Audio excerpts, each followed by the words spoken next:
बिस्मिल्लाहिर्रहमानिर्रहीम। अभी देखो ये अगला सवाल आया है तेलंगाना हैदराबाद से। पूछने वाले जो भाई है उनका नाम है अब्दुल वाजिद। इन्होंने लिखा है अस्सलामु अलैकुम वरहमतुल्लाहि वबरकातुहू। मौलाना साहब, मेरा नाम अब्दुल वाजिद है और अल्लाह के फ़ज़ल व करम से मुझे एक बेटी हुई है, उसका नाम रखना है। सहाबियात के नाम में से कोई नाम दीजिए। और दूसरी चीज़ उन्होंने ये पूछी है कि अक़ीक़ा भी करना है, अक़ीक़ा कितने दिन में करना चाहिए, किस तरीक़े से करना चाहिए, वो भी बताइए। जज़ाकल्लाहु खैरन, आपके जवाब का इंतज़ार है। भाई अब्दुल वाजिद साहब, देखो माशाअल्लाह बड़े ख़ुशी की बात है कि आपको बेटी पैदा हुई है और बेटी वाले के लिए बड़ी बशारतें हैं। नबी अकरम सल्लल्लाहु अलैहि वसल्लम ने बेटी वाले के लिए फ़रमाया है कि कल क़यामत के दिन वो मेरे इतना करीब होगा जन्नत में जैसे ये दो उंगलियां होती है एक दूसरे के आजू बाजू में। तो माशाअल्लाह उस बशारत के आप मुस्तहिक़ बन गए। अब रहा आप बेटी का अच्छा नाम रखना चाहते हैं सहाबियात के नाम पर, तो सबसे बेहतरीन नाम वो है जो अल्लाह के नबी सल्लल्लाहु अलैहि वसल्लम ने अपनी बेटियों के लिए पसंद किए थे। फ़ातिमा है, ज़ैनब है, उम्मे कुलसूम है, रुक़ैया है। उन नामों के अलावा फिर वो नाम हैं जो हमारी माओं के नाम थे, यानी नबी अकरम सल्लल्लाहु अलैहि वसल्लम की अज़वाज मुतहरात के, जैसे हज़रत खदीजतुल कुबरा, हज़रत सौदा, हज़रत आयशा सिद्दीक़ा, हज़रत हफ्सा, हज़रत ज़ैनब, हज़रत उम्मे सलमा, हज़रत ज़ैनब बिनते जहश, हज़रत जुवैरिया, हज़रत उम्मे हबीबा, हज़रत सफ़िया, हज़रत मैमूना। ये सारे जो नाम हैं ये हमारी माओं के नाम हैं।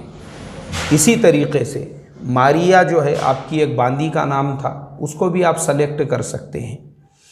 इनके अलावा बाकी जो सहाबियात हैं, हज़रत अस्मा हैं, और आप नाम देखेंगे तो आपको बेशुमार नाम मिलेंगे।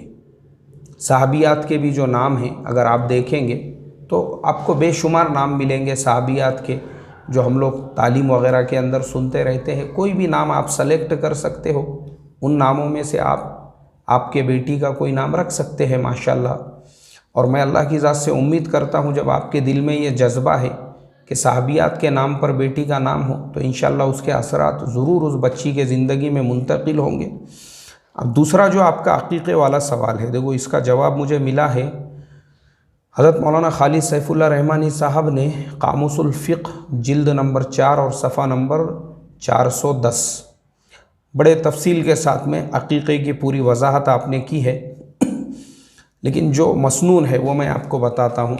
नबी अकरम सल्लल्लाहु अलैहि वसल्लम अक़ीक़े की ताकीद फरमाते थे और आपने फरमाया कि हर बच्चा अक़ीक़े की वजह से गिरवी होता है, इसलिए 7वें दिन उसकी तरफ से जानवर ज़ुबाह किया जाए और उसके बाल काटे जाए। फिर आयशा सिद्दीक़ा रज़ी अल्लाह ताला अन्हा से बुखारी शरीफ की एक रिवायत नक़ल की है कि नबी अकरम सल्लल्लाहु अलैहि वसल्लम ने लड़के की तरफ से 2 और लड़की की तरफ से 1 बकरा ज़ुबाह करने का हुक्म फरमाया। फिर एक और रिवायत हज़रत उम्मे कर्ज़ रज़ी अल्लाह ताला अन्हा की यहाँ पर नक़ल की है कि बकरे हो या बकरियाँ हों, दोनों से अक़ीक़ा हो जाता है। नर और मादे का कोई फ़र्क नहीं है। ताहम नबी अकरम सल्लल्लाहु अलैहि वसल्लम ने हज़रत हसन का अक़ीक़ा 1 बकरे से किया है। हज़रत अब्दुल्लाह इब्न अब्बास रज़ी अल्लाहु अन्हुमा से मरवी है, हज़रत हसन व हुसैन रज़ी अल्लाहु अन्हुमा दोनों ही का अक़ीक़ा आपने एक मेंढे से किया है, यानी दोनों के लिए एक मेंढा आपने ज़ुबाह किया था। और हवाला लिखा हुआ है अबू दाऊद शरीफ हदीस नंबर 2841। अब किस दिन करना चाहिए?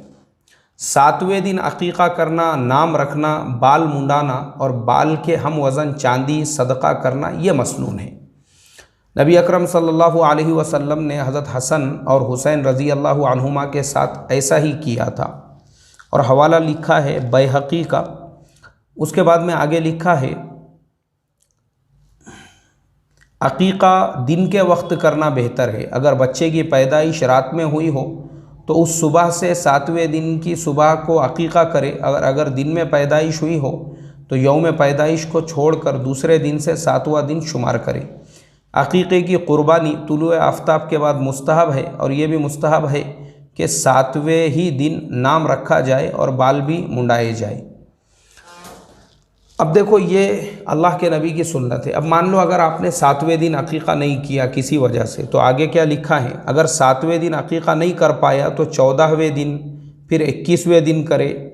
यही हज़रत आयशा से मरवी है। अगर ताहम 7वें दिन से पहले कर ले तो भी दुरुस्त है। शवाफ़े और हनाबिला के नज़दीक अगर मसनून वक्त में अकीक़ा ना कर पाया, जब भी अकीक़ा करना चाहे तो कर सकता है। मालिकिया के नज़दीक 21वें दिन के बाद अकीक़ा नहीं है।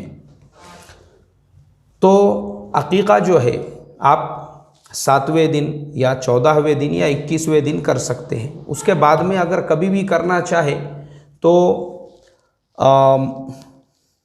मालिकिया को छोड़कर बाकी इमामों के नज़दीक आप कभी भी कर सकते हैं ज़िंदगी में। ऐसे ही जो अकीक़े का गोश्त है उसके बारे में भी हज़रत मौलाना ने आगे लिखा है। मैं अब आप इतना बता दिए तो थोड़ा सा वो भी बता देता हूँ। आगे लिखा है कि अकीक़े के गोश्त की दावत करना दुरुस्त है और कच्चा गोश्त तकसीम करना ये भी दुरुस्त है। दोनों सूरतें, आप अगर पका के खिलाना है वो भी कर सकते हैं, कच्चा गोश्त तकसीम करना है वो भी कर सकते हैं। इसी तरीक़े से हज़रत आयशा की रिवायत में है कि हाँ, दोनों सूरतें आपके लिए बेहतर है। अब इसमें एक गलत फहमी जो अक्सर लोग मसला पूछते हैं और हमारी कौम और समाज के बीच में मशहूर है, वो ये कि अकीक़े का गोश्त माँ बाप ने नहीं खाना चाहिए, या दादा दादी ने नहीं खाना चाहिए, या नाना नानी ने, या घर के रिश्तेदारों ने। ये बात सरासर गलत है।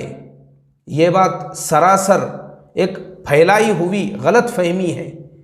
जिस बच्चे का अकीक़ा है उसके वालिदैन भी वो गोश्त खा सकते हैं, दादा दादी भी खा सकते हैं, नाना नानी भी खा सकते हैं। अल्लाह गलत फहमियों से उम्मत मुस्लिमा की हिफाजत फरमाए, जिहालत से हम सबको बचाए और हकीकी इस्लाम और दीन पे अमल करने वाला बनाए। अस्सलामु अलैकुम व रहमतुल्लाहि व बरकातुहू।